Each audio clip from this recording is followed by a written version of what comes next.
Welcome back. It's been a long delay as we crawl out of tax season and get back into the regular swing of things. We've got welcome back to the Heinz and Clark podcast. There we go. We're not even in sync, but we've got a hodgepodge, as Steve said, of updates. Probably a relatively quick video, but just some good at this time of the year type updates and things that are happening.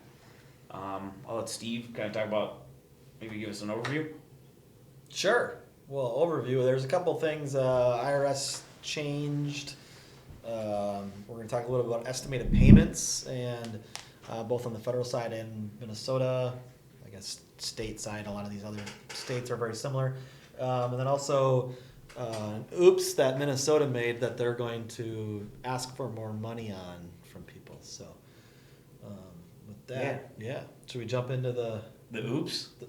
The oops, we're gonna do the oops first. I mean, now it's probably like I don't know if they can see this or not. Or should we wait? Because that'll be like the cliffhanger. They'll have to watch the whole video. How many? Yeah. Is this gonna impact me? Yeah. So we'll do that one last. Although somebody else probably knows this better, I bet they can just fast forward. All right. So the first topic is going to be the IRS mileage rate. So the IRS recently announced that on July 1st of 2022. They're increasing the mileage rate from 58.5 cents to 62.5 cents per mile. This is probably no shock to everybody, but gas prices are higher. And everything is more expensive related to vehicles, including buying one, if you can find one. So that's the purpose of the IRS doing this. They did this 10 years ago, approximately. Was it? Yeah, I mean, this isn't a new thing where halfway through the year they increase based on typically gas. So it'll just be something that as you're tracking your mileage, just be aware that there is an adjustment. Come 7/1, you're going to get more for every mile you drive, even though you're probably not getting. You're going to be getting less net because it's still expensive out there. I want to say it was around 2010 or back when gas prices were also going up.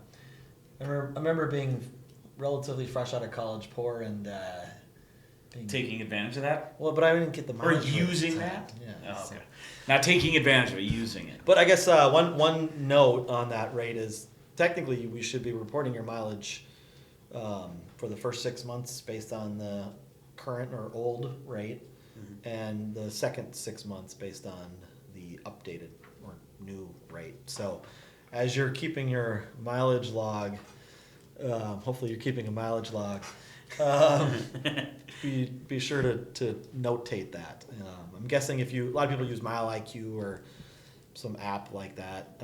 We can get some ad revenue That would from probably Mile. work for it. Mile IQ for that. Yeah. Somebody, if you like and subscribe and share, maybe enough times, maybe we will. All right, you got the next one? Yeah, next thing, estimated payments. IRS, state of Minnesota. Actually, today's the day for your second quarter estimated payment. June 15th while we're filming this. Yeah, so probably not when they're watching it. Oh, you should have watched this back when we recorded it, but I don't know how should you we would have let done people it. come live? Yeah. Everybody should have been here live in studio audience. We'll just have to get a studio.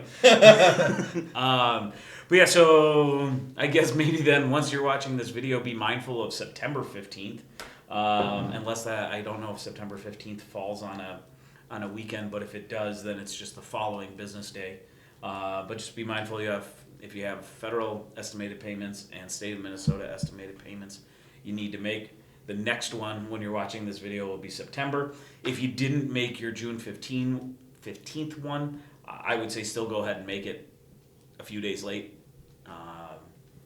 Better late than never. Yeah. Rather than thinking of, I'll just double up September.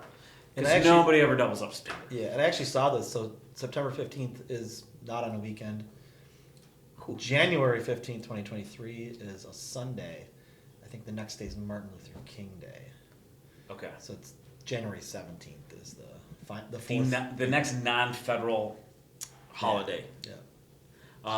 It also brings up a new estimated payment. I don't know if we're lumping these together. Yeah, let's go for it. The PTE, or pass-through entity tax, that you've probably heard us talk about before. I think we did a video on that. Yeah. Go back and check it out. Yeah, you can subscribe. There's like a thumbs up or something. Do all that magical stuff. But the estimated payments for PTE for 2022 are due same schedule. So technically, as of taping today, next one being September 15th. If you're unsure of what we're talking about, like I said, go back and watch that video and reach out to us with questions.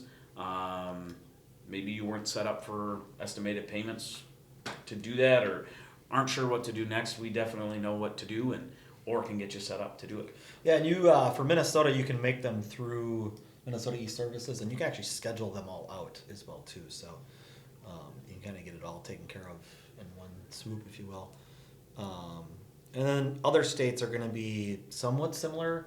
I think California has 2 estimated payments that they require. One, I think it's June 15th, and then one in December or something like that. But it's a little bit different than Minnesota. So we obviously can't address every state that has this. So Minnesota, California, just the 2 that we tend to work with the most that have it. So We can't address it in this video. correct. If you do have questions. If you have questions, we can address it with you. Let us know. All right. Yeah, and should we get to the last? The cliffhanger? The cliffhanger. Yeah. Dun dun dun. Yeah, so you might have already received a letter from Minnesota. If not, there's a chance that you will, going back to 2019 and 2020. So the worksheets that the state of Minnesota created for itemized deductions were apparently incorrect. And so that's the worksheets that they passed on to all of the tax preparing software, if you will, right? So all of the software companies that all of the tax preparers use, all of the CPA firms use, all of their worksheets were wrong because they got them directly from the state. And so the state somehow found out that they made this mistake, and they are now asking for the difference in the tax back, which is kind of surprising to me. So it's 19 and 20.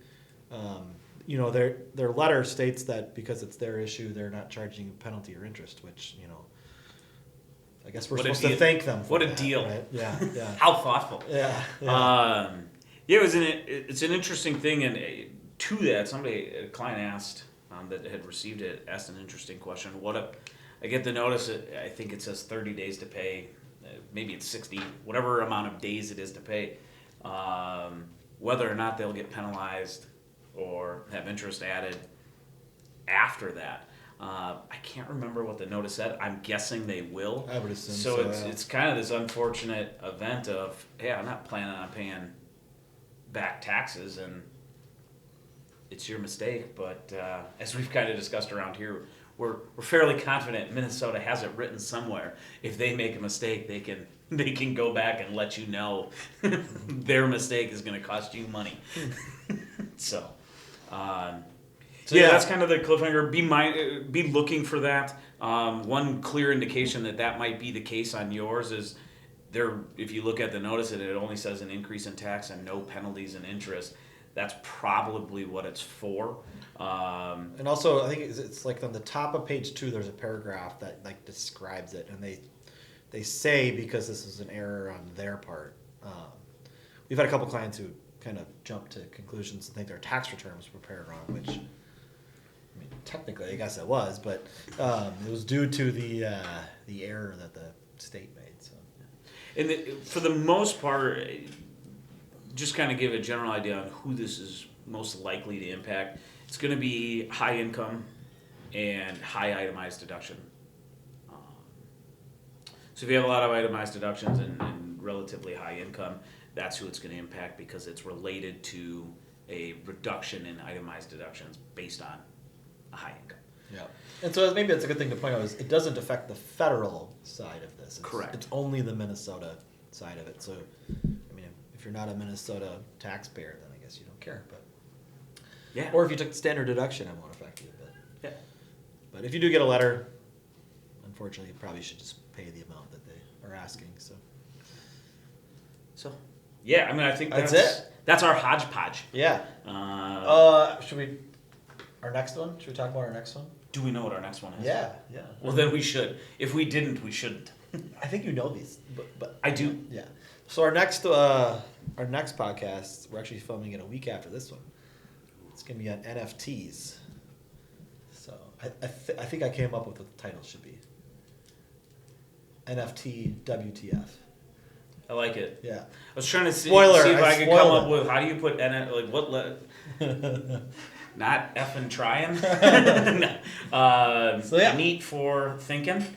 So that one will probably come out a week to 2 weeks after this one. So Yeah, I think it should be pretty fun. We're having Chris Peterson. If you saw the crypto one, he's going to be back on. He's I love actually- when people say this. He's going to be learning us some stuff. yeah. He's actually got a project going on related to this. So yeah, a lot more for everyone to learn, I think, on that one. So Yeah, hopefully it's good. Maybe make some comments on this about things or if you you have want to know. questions, yeah. If you Let have questions. us know because it'll probably happen somewhat like crypto. I'll hijack a portion of it with my man. You're an idiot. You literally know nothing about this questions. You probably saw that in a crypto piece. It'll probably happen again in the NFT. But yeah, that's next. And go social media us, whatever that entails, and Socials. go socials us. Uh, Yeah, whatever that means, and we'll see you next time. all right. Thanks.